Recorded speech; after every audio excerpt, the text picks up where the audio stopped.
এক জিহ্বা, দুই লজ্জা স্থান। কেউ যদি এই দুইটা দায়িত্ব নিতে পারে, জান্নাতের দায়িত্ব কে নিয়েছেন? মুহাম্মদ সাল্লাল্লাহু আলাইহি ওয়াসাল্লাম। হে আমার যুবক ভাইরা, আজকের পর থেকে নোংরা ভিডিও দেখা বন্ধ করতে পারবো ইনশাআল্লাহ।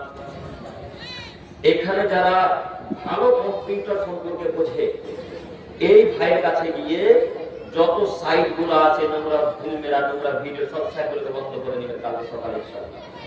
বন্ধ হয় না ভাই? হয়তো সব বন্ধ করা হয়। আপনি কালকে সকালে নোংরা সাইট গুলো বন্ধ করবেন ইনশাআল্লাহ। পারবেন না ইনশাআল্লাহ?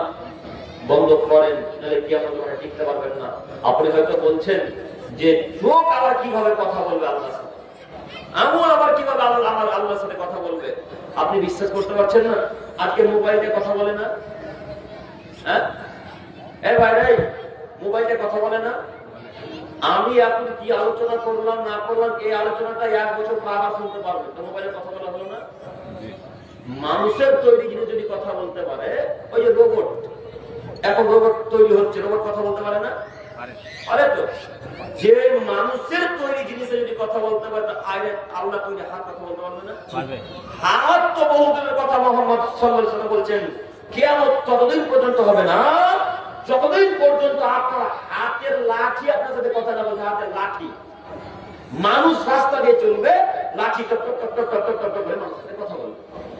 কিয়ামত ততদিন পর্যন্ত হবে না যতদিন পর্যন্ত মানুষের স্যান্ডেল, জুতা মানুষের সাথে টক টক টক টক টক করে কথা না বলছে। মানুষের জুতা, এই যে জুতা, এই জুতা মানুষের সাথে যতক্ষণ কথা না বলবে ততক্ষণ কিয়ামত হবে না। আল্লাহ বলছেন যতদিন গরু ছাড়া রাস্তাতে কথা না বলবে মানুষের সাথে, ততদিন কিয়ামত হবে না।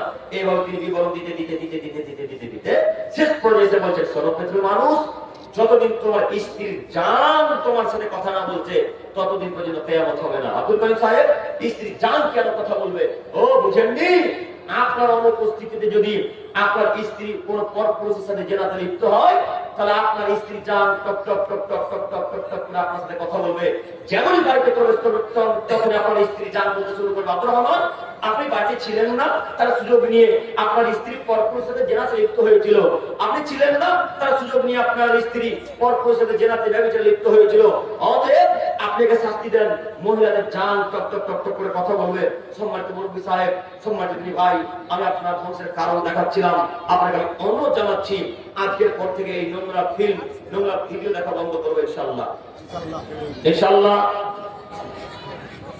ইনশাআল্লাহ।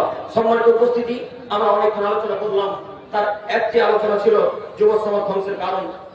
আমি আমার যুবক ভাইদেরকে অনুরোধ করে বলতে চাচ্ছি, হে আমার যুবক ভাইরা, আপনাদের প্রতি আমার আহ্বান, অনুরোধ এতটুকু যে আজকের পর থেকে যা কর্ম করি না কেন, বিশেষ করে আল্লাহর জন্য 10 থেকে 20টা মিনিট সময় বের করবো ইনশাআল্লাহ। ইনশাআল্লাহ, ইনশাআল্লাহ। আমি আমার যুবক ভাইদের কাছে আরো অনুরোধ জানাচ্ছি এতটুকু যে, হে আমার যুবক ভাইরা, আমরা যতদিন চলাচল করবো, পৃথিবীতে বেঁচে থাকবো, ততদিন পর্যন্ত মুহাম্মদ সাল্লাল্লাহু আলাইহি ওয়াসাল্লামের পদ্ধতিতে চলার চেষ্টা করবো ইনশাআল্লাহ। আল্লাহ তুমি কবুল করো, সকলে বলি আমিন। সম্মানিত উপস্থিতি, এখান থেকে আলোচনা শেষ করলাম। আল্লাহ তুমি আমাদের সকলকে তোমার রাসূলের পদ্ধতিতে চলার তৌফিক দান করো, সকলে বলি আমিন। হে প্রভু দয়াময়, তোমার তো দয়ার অভাব নাই, তোমার তো দয়ার অভাব নাই, তুমি দয়াশীল, ক্ষমাশীল আল্লাহ। তোমার কাছে একটি রাত্রে ভিক্ষা চেয়েছি, আমাদের সকলকে তুমি কবুল করে নাও, সকলে বলি আমিন। আল্লাহ।